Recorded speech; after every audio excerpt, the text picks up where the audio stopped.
CPTPP is a multilateral free trade agreement launched at the end of 2018 by 11 countries, including Japan, Australia, and Mexico. The CPTPP was originally promoted under the name of the Trans-Pacific Partnership. It is an organization aimed at eliminating trade tariffs and building economic communities in the Asia-Pacific region. In 2005, New Zealand, Singapore, Chile, and Brunei began to abolish trade barriers under the name of the Strategic Trans-Pacific Partnership System.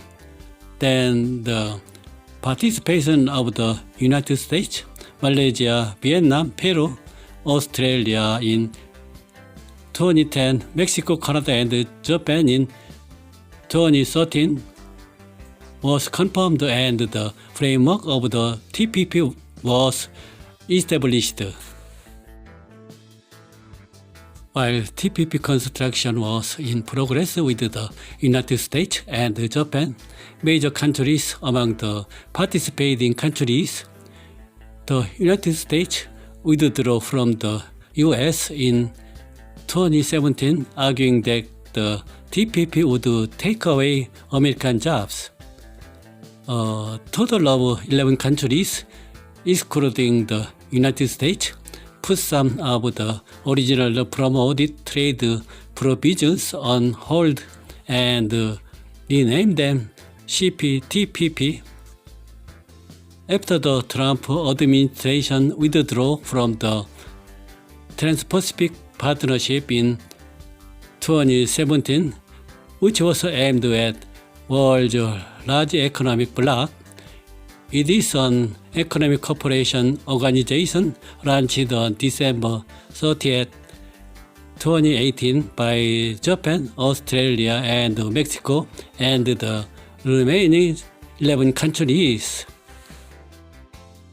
As of 2019, it accounts for 15% of the world trade, and the level of openness is also higher than other FTAs. The combined gross domestic product of a number of countries is 13% of the world and 15% of the total trade volume. The level of trade openness is also high compared to other FTAs.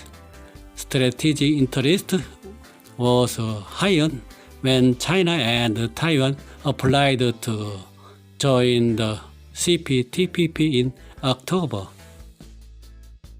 Korean government announced that it would push ahead with the extension of the comprehensive and gradual Trans-Pacific Partnership.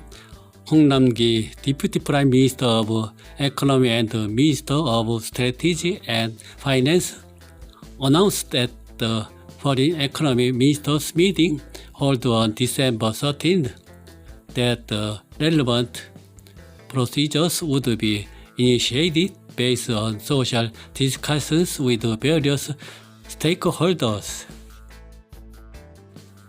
It has been 8 years since the Korean government began considering joining the TPP, the predecessor of the CPTPP, in 2013. However, the Korean government said it would go through social discussions instead of applying for membership right away.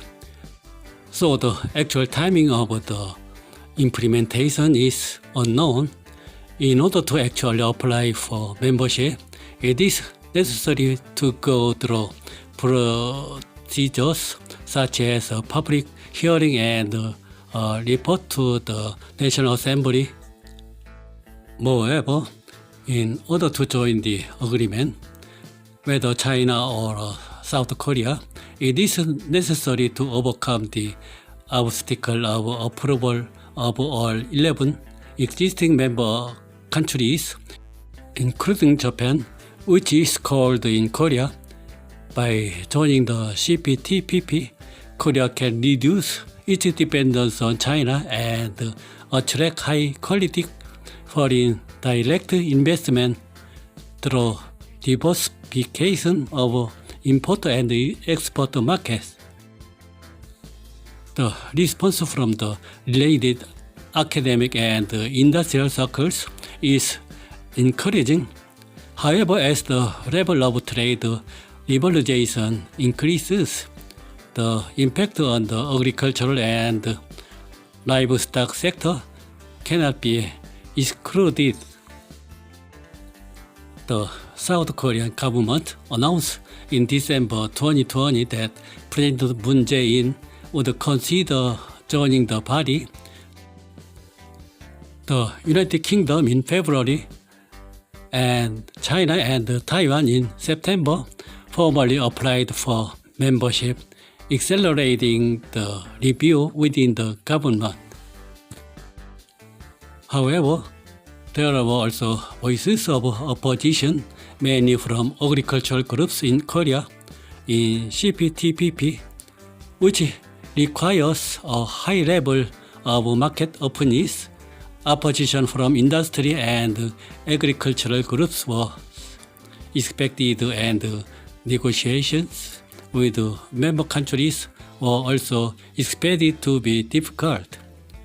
The response from the related academic and industrial circles is encouraging.